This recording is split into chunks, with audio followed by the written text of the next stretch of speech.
Alejandra Alpizar, como ya lo dijimos, es psicóloga y ella está dedicada, pues bueno, en estas páginas a dar muchísima información sobre TDAH. Trabaja bastante fuerte en las redes sociales para que ustedes, todas las personas, no solo papá y mamá, ¿verdad? Toda persona que esté interesada, involucrada de alguna u otra forma con el TDAH, se informe y se empodere cada vez un poquito más con estrategias, herramientas, conocimiento. Ella está dedicada también al trabajo en el diagnóstico del TDAH para adultos. Es muy importante también, muchas veces no nos damos cuenta de estas características hasta que llega un hijo o una hija. Y bueno, parte del proceso y de todo lo que se ven afectados las adolescencias son los factores de riesgo, y eso nos va a hablar Alejandra en este sentido, enfocado pues como es la función de esta jornada, ¿verdad? En adolescentes con TDAH. Puse esa flechita ahí, Angélica, y a todas las personas que se han quedado hasta este momento. Los 5 factores de los cuales yo voy a mencionar van a ser un factor de riesgo ya solo el hecho de ser adolescente. Sin embargo, ¿cuál es la gran diferencia? Que si tú tienes un hijo con TDAH, tienes que estar más alerta porque va a ser más susceptible a que le sucedan estos factores de riesgo. ¿Por qué? Porque como el adolescente con TDAH hay un mayor ímpetu, hay una mayor carga de impulsividad, esta impulsividad va a estar presente en todos estos factores y va a ser un riesgo. Ok, la que sigue.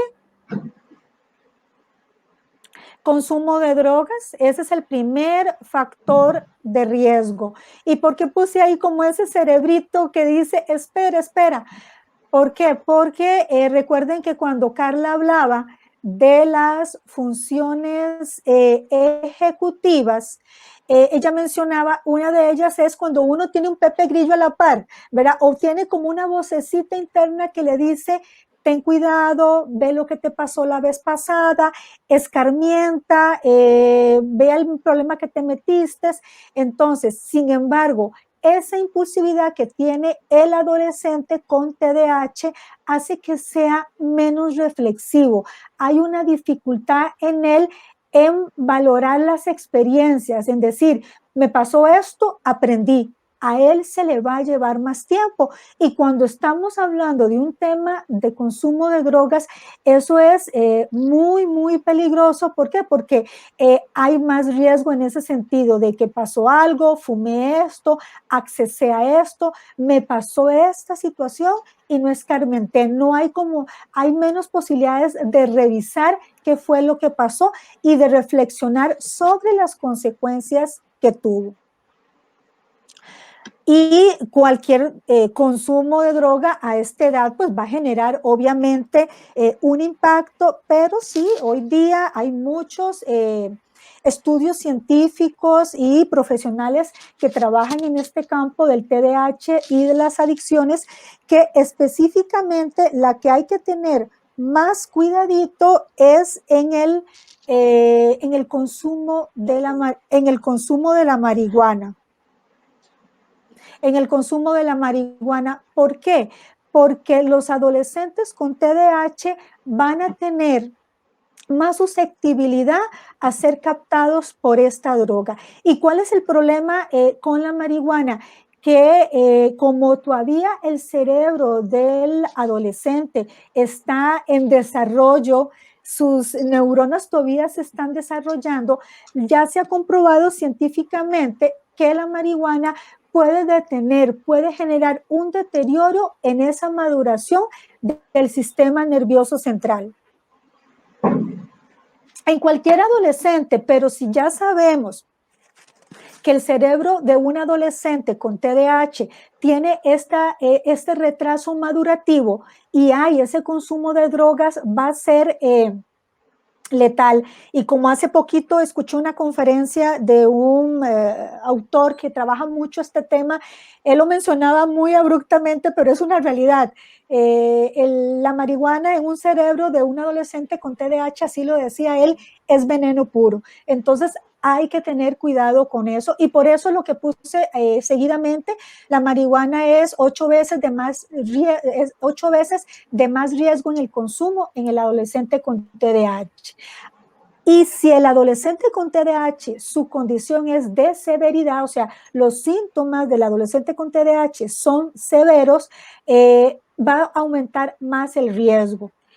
También aumenta la impulsividad también. Entonces, si el consumo de marihuana hace que aumenten los síntomas y aumente la impulsividad, una cosa afecta a la otra. Y si es un adolescente con tratamiento médico, va a afectar también la efectividad de ese tratamiento.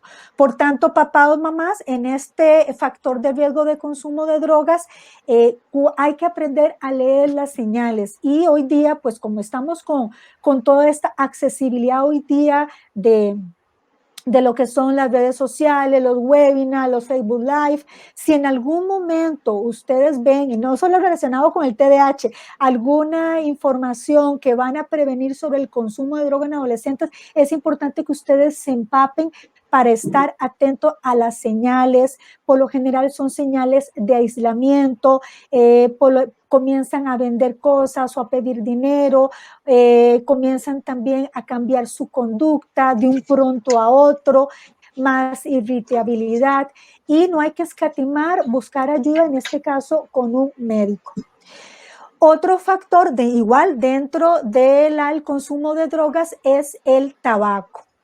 Los adolescentes con TDAH, este inicio del tabaco ya se ha visto que duplica el inicio, o sea, el inicio es más temprano, y no solamente su inicio va a ser más temprano, sino también el uso inicial, o sea, el adolescente con TDAH comienza más inicialmente con tabaco y el consumo es más regular, tiene mayor riesgo de generar dependencia, y cuando esto sucede, aumenta la gravedad de los síntomas de TDAH.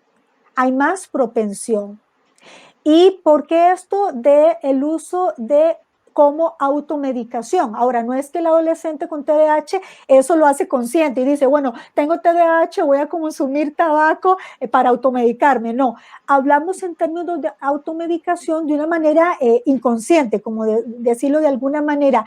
Recuerde que en el cerebro del adolescente con TDAH hay una deficiencia en sus neurotransmisores, en donde las conexiones no ocurren adecuadamente, y el paso de ciertos neurotransmisores como es la dopamina y la noradrenalina no se transmiten bien. Entonces, eso que brinda la dopamina, de estar atento, de estar funcionando, de tomar decisiones, de sentir gratificación, de poder manejar la gratificación, de sentirse animado. Entonces, al esos neurotransmisores estar bajo en su transmisión en su cerebro, él necesita compensar eso. Entonces, hay personas que lo hacen con el tabaco, otras personas que lo hacen con el café, y el asunto que es que cuando lo hacen con el tabaco para aplacar, cuando se automedican, hablamos que consumen el tabaco y sienten un alivio en los síntomas, pero lo peligroso de esto es que es peligroso porque es una sustancia dañina, como ya todos lo sabemos que es la nicotina, y todos los efectos adversos que eso trae, y por lo tanto un nivel de dependencia. Por eso se dice que cuando un adolescente a nivel médico y con criterio médico especializado, el médico o la doctora recomienda al adolescente con TDAH la medicación, es importante seguir la indicación de tu médico. ¿Por qué?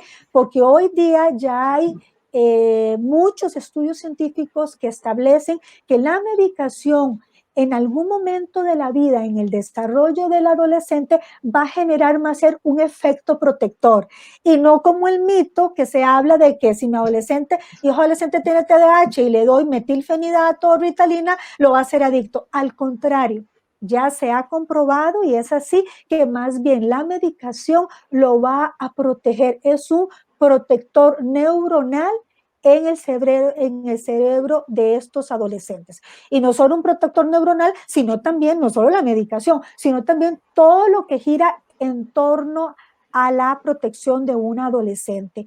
Guía, apoyo, supervisión, una crianza positiva, comunicación, respeto, padres presentes, no es solamente la medicación, sino todo lo que los otros factores que rodean para evitar hasta donde se pueda que nuestro hijo caiga en el consumo de la droga. La siguiente, Angélica, por favor. El segundo factor de riesgo es el embarazo. Y nuevamente, como les decía al principio, cuando tuvimos esa dificultad en el audio, estos factores de riesgo no es para asustarlos, es para prevenir y estar atentos. Ahora, ustedes me dirían, bueno, Alejandra, pero aunque mi hijo no tenga TDAH, igual un adolescente pues se puede embarazar. Por supuesto que sí, pero al ser otro factor de riesgo, como lo vamos a ver aquí, es como una bolita de nieve. Una cosa trae a la otra. Y si tu hijo tiene TDAH, es importante que sepas esto y lo hables y lo converses con él, más si es un adolescente ya grandecito, no como a manera de regaño ni de sermón, sino como comunicarle, es educación en su sexualidad, hablar ampliamente de estos temas para prevenir embarazos tempranos y si por alguna razón él no se siente cómodo de hablar contigo sobre estos temas, buscar a alguien de su confianza, algún profesor o algún orientador dentro del colegio o tu médico de base. Yo siempre le digo a las personas que consultan conmigo que si no se sienten preparados, ir, sacar cita al EVAIS y tenlo por seguro que el médico o la médico de su EVAIS va a estar preparado para evacuar cualquier duda de tu hijo adolescente. Inclusive ellos tienen su derecho a pedir consulta individualizada dentro de su EVAIS. ¿Y qué pasa con el adolescente, con tu hijo adolescente, ya sea que sea una muchacha o un muchacho? Que las relaciones sexuales van a ser más tempranas, o sea, son como más precoces en ese sentido, ¿verdad?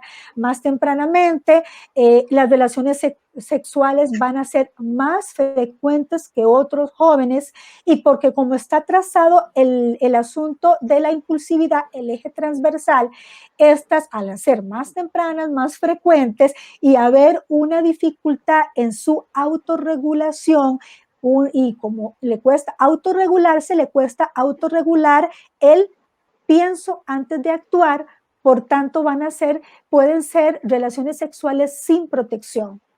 Y al no haber protección, no solamente va a haber un riesgo de un embarazo temprano, sino también el riesgo de una enfermedad de transmisión sexual.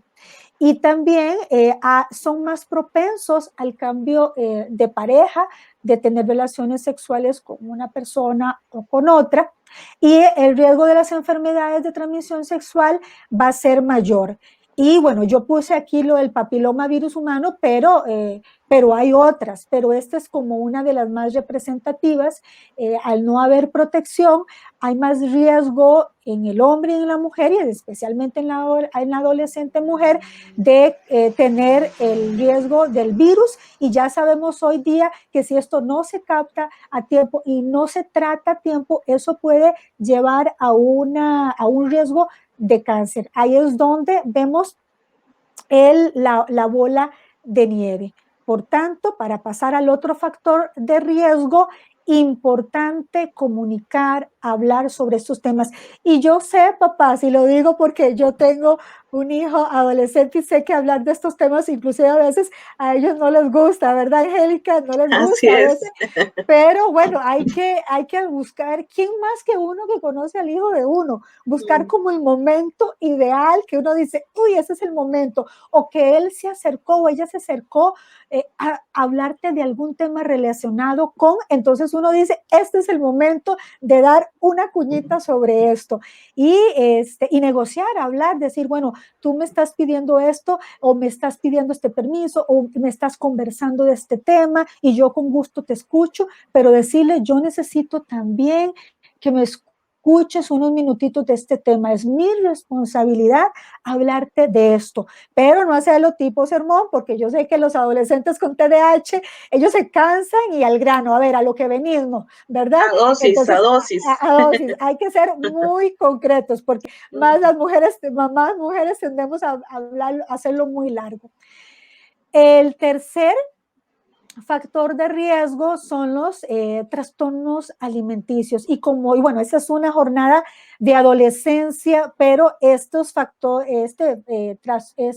de riesgo puede permanecer a lo largo de la adultez también, pero bueno, voy a hacerlo más enfáticamente a la etapa adolescente y ya sabemos que aunque solo el hecho que el adolescente tenga o no TDAH, sea adolescente, sabemos que ellos por los medios de comunicación, por las redes sociales, están bombardeados de lo que debería ser un adolescente, cómo debería estar vestido, cómo debe de ser su cuerpo, cómo debe ser su cara.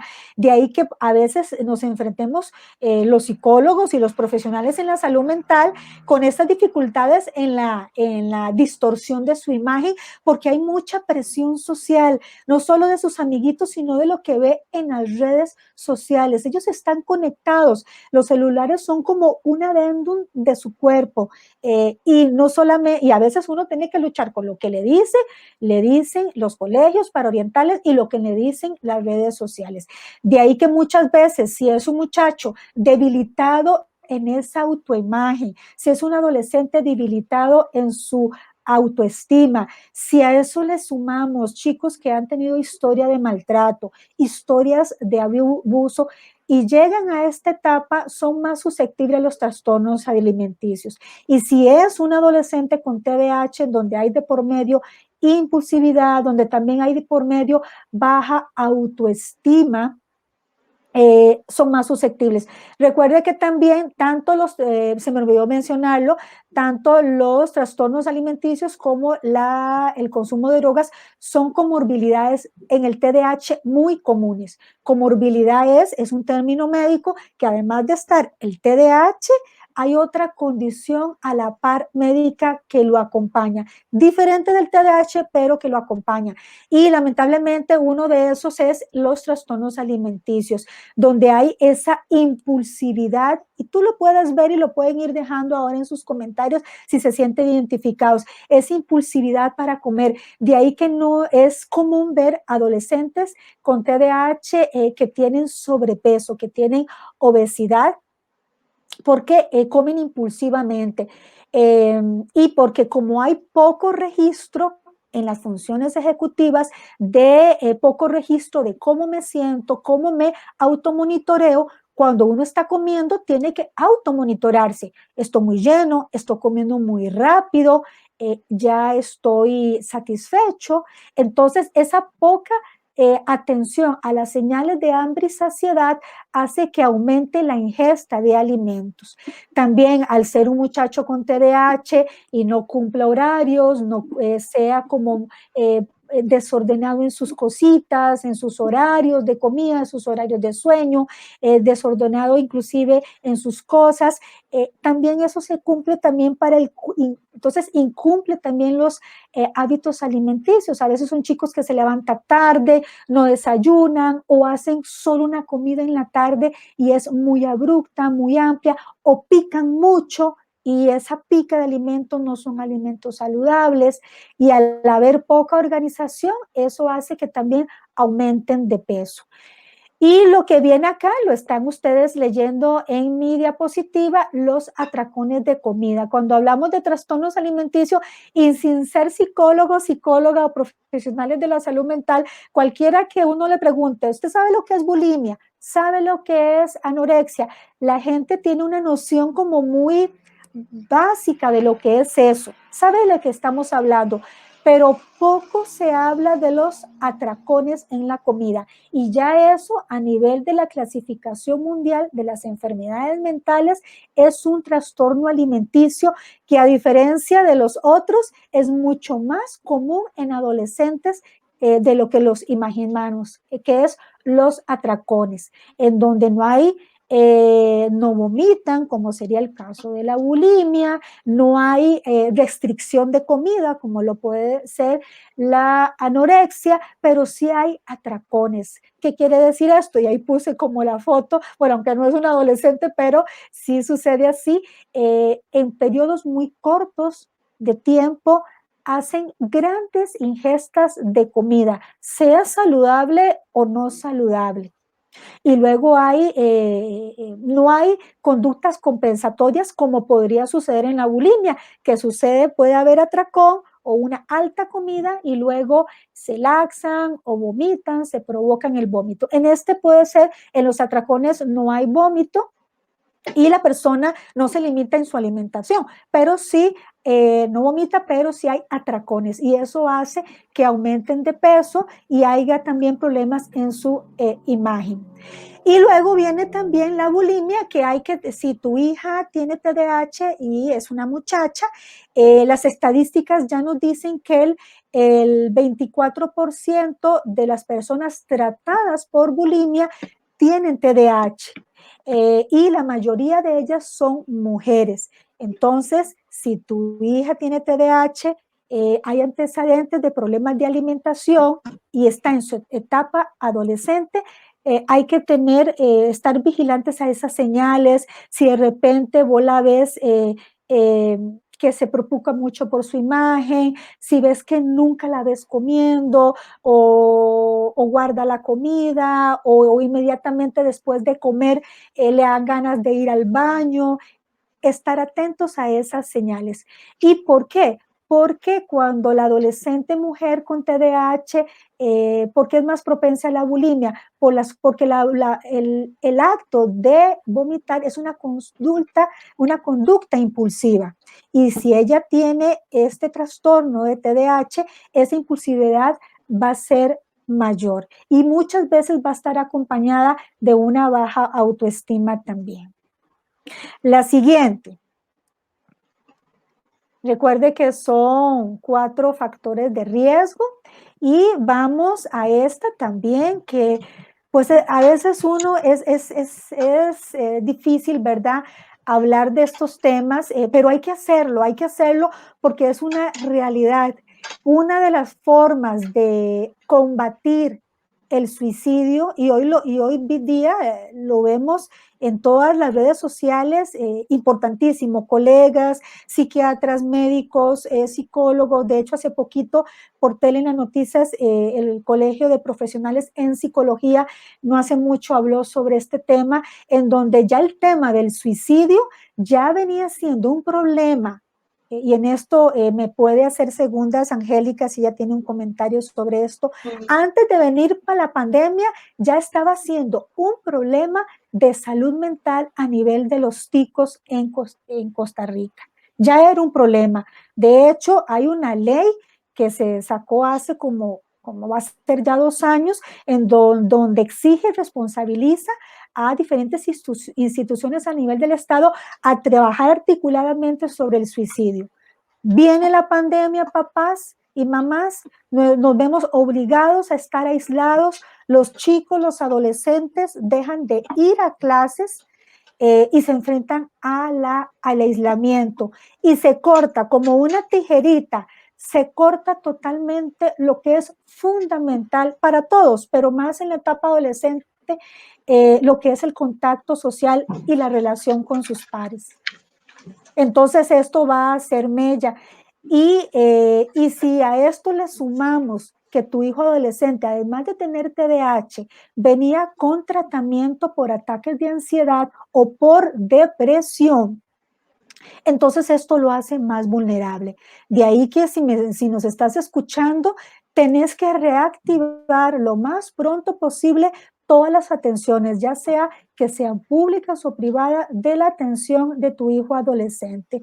¿Por qué? Porque si tu hijo adolescente tiene TDAH, se suman situaciones conflictivas familiares, si se suman la comorbilidad de depresión, de ansiedad, que por lo general el fenómeno del suicidio va acompañado la mayoría de las veces por un cuadro de depresión de severa o lo que le llamamos depresión mayor por el tema de la impulsividad. Entonces ese es un riesgo a que el adolescente, sin pensarlo, por un acto impulsivo y no reflexivo, como lo pueden hacer otras personas que lamentablemente cometen suicidio, que ya lo venían planeando o lo dicen, lo expresan, y eso enciende la lucecita roja de los familiares y lo rescata a tiempo.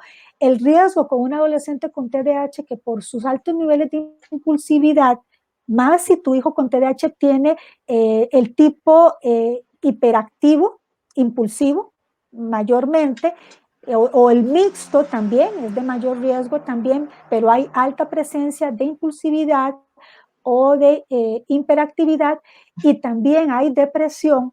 Entonces hay que buscar ayuda profesional, atención especializada, y si ya el muchacho en algunos momentos ha mencionado, ha hablado, ha expresado o ha tenido ideas de muerte, no habla tal vez de un plan, o tal vez no dice que se va a suicidar, pero dice: la vida no tiene sentido, ¿para qué estoy en esta vida? Mejor ustedes estuvieran mejor sin mí, ya no hay disfrute de lo que él hace, ni siquiera juega play o habla con sus amigos o sale muy poco del cuarto. Tenemos que encender las alarmas rojas y buscar apoyo, acercarnos. Y hago un paréntesis: si ustedes van a mi canal de YouTube, pueden ir a la lista de distribución donde dice adolescencia y TDAH. El año pasado yo saqué un video donde hablo de manera extensa sobre este tema y qué señales, papá, usted puede identificar en su hijo que le haga sospechar de que está con un episodio depresivo. Y entre más se capte el episodio depresivo y se dé tratamiento, al igual que el TDAH, entonces vamos a prevenir un intento de suicidio. Y si tu hijo está en control médico, también es importante los dos tratamientos, tanto para el TDAH si está siendo medicado, y tanto también para la depresión, de acuerdo al criterio de tu hijo. De acuerdo al criterio de del médico que está atendiendo a tu hijo. Entonces, papás, este es el cuarto factor de riesgo que hay que estar atentos. Y el último es la conducción. Y bueno, yo sé que a diferencia de otros países como Estados Unidos, que sabemos que ya a la edad de 16 años ya pueden, a pesar de que son menores de edad, ya a los 16 años ya pueden andar con automóvil. De hecho, son muchachos en ese país que ya van al colegio con automóvil.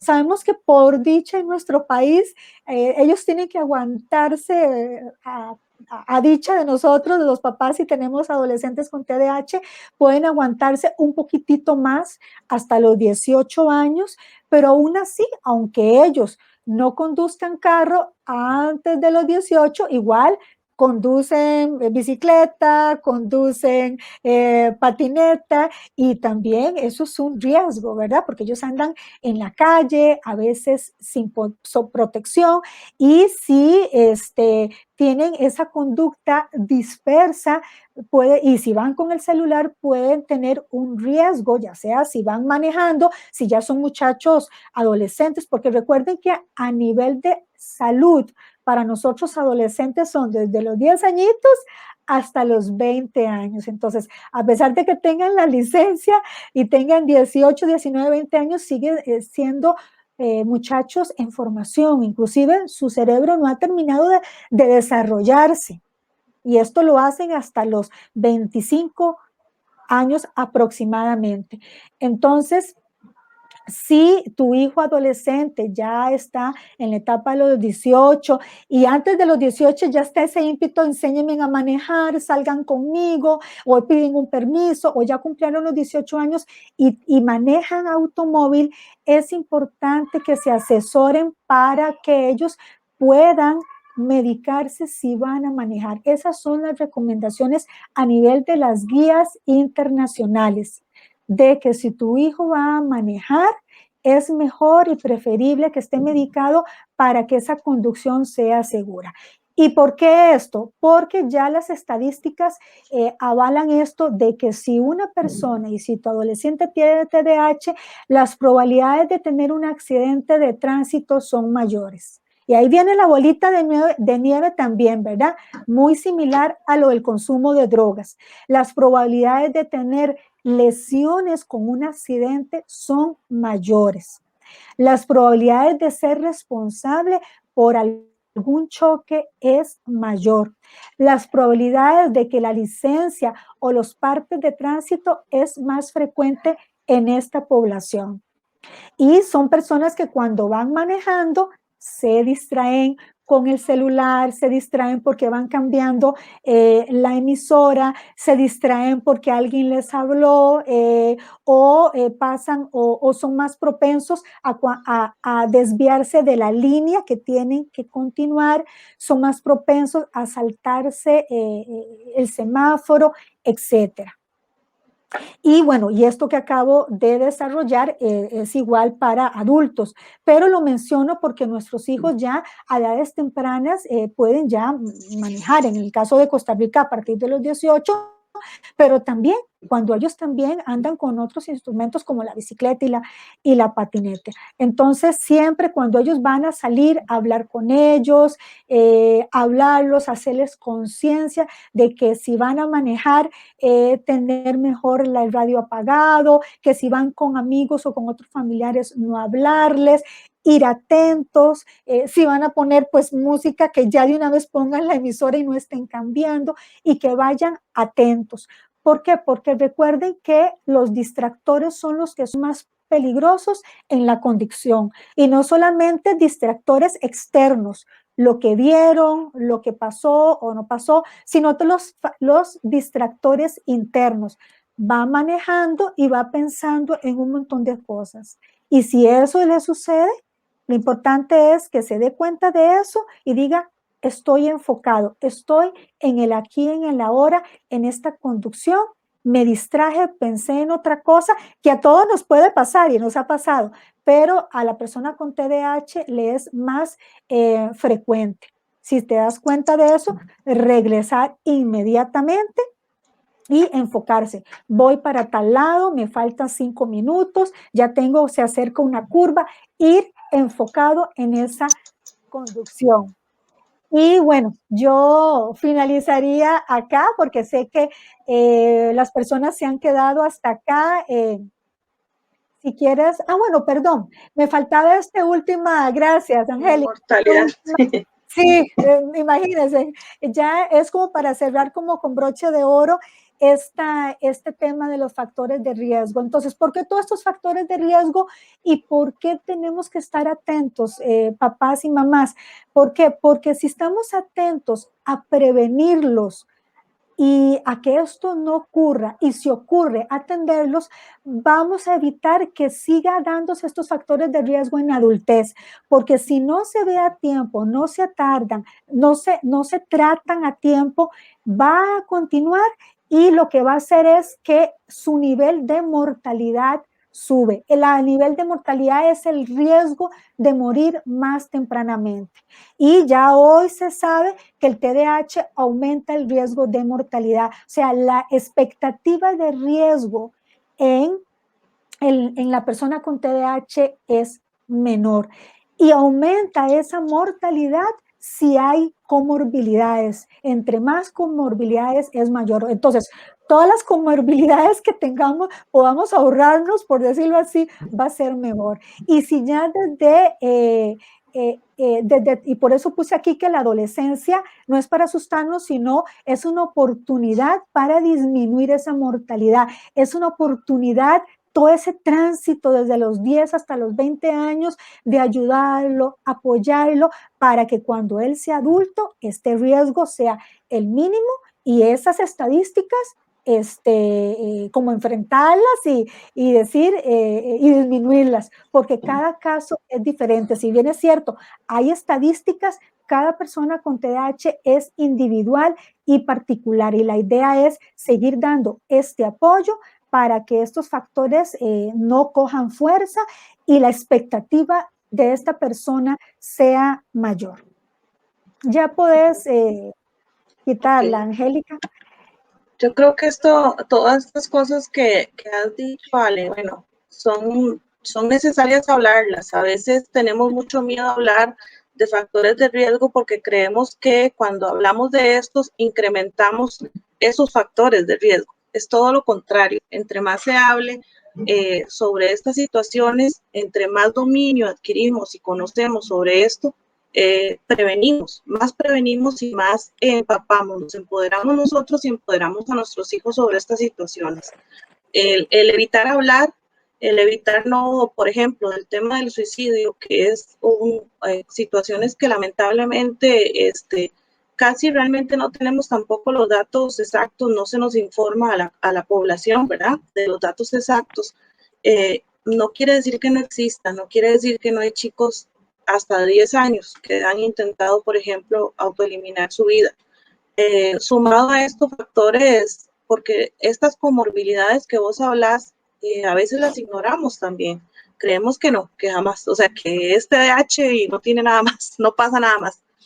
Pero también se incrementan y van surgiendo por factores ambientales, como la familia, la forma en cómo conducimos nuestra relación de pareja, nuestra relación con los hijos, con la familia externa, abuelos, tíos, todo esto también afecta y eso es muy importante. Hay cosas que van a incrementar.